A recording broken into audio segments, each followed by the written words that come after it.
Dito guys mag-chill rank game nga lang sana ako dito sa Classic tapos ginamit ko nga dito si Alves. Tapos dito meron akong nakalaban na Leslie kaya dito naisipan ko na target lock itong si Leslie buong game hanggang sa umiyak.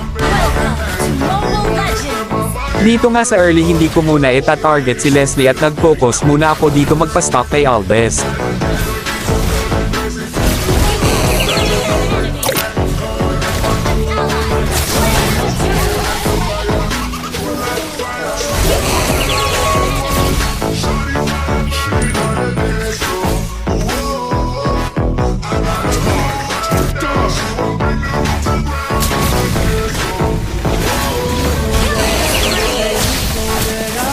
So yun dahil meron na tayong item at stock kahit papaano kaya dito sinimulan ko ng target lock si Leslie hanggang sa umiyak hahaha.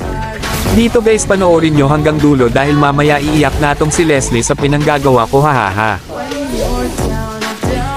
Dito nga sa una hindi pa napapansin ni Leslie at wala pa siyang pakialam dito. Pero mamaya makikita nyo at mapapansin niya na yan at bigla nang iiyak hahaha.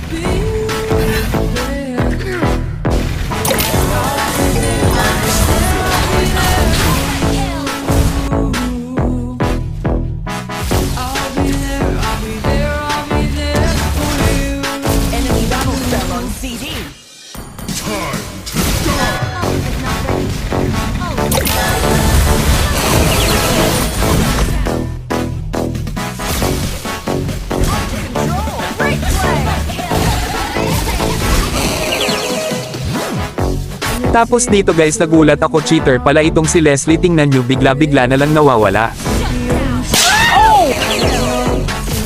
Tapos dito guys tingnan nyo yung gagawin ko dito at dito nang nagsimulang umiyak si Leslie hahaha.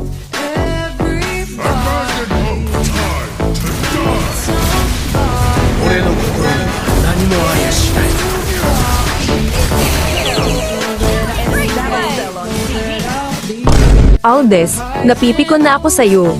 Hahaha sinong hindi mapipikon ikaw ba naman targetin hahaha.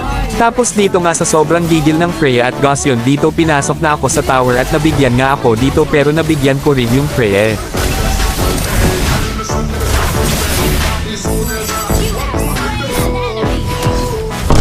Yan makaka-farm na ako. Hahaha makakapag-farm na rin daw si Leslie kasi napatay na ako. Dito nga natatawa na lang ako kay Leslie. Tapos dito nga pinasok ko si Leslie kahit sobrang lalim na basta mabigyan ko lang siya hahaha. Kaso dito nabigyan rin ako ng Gaussian kaya ito ang sinabi ni Leslie. Hahaha karma agad eh. Hahaha ayos lang naman kahit mapatay ako basta maasar ko lang yung Leslie. Dito guys hindi ko na rin ito pahahabain natalo nga kami dito dahil nag-lord yung mga kalaban. Panalo sana kami dito kung hindi natalo.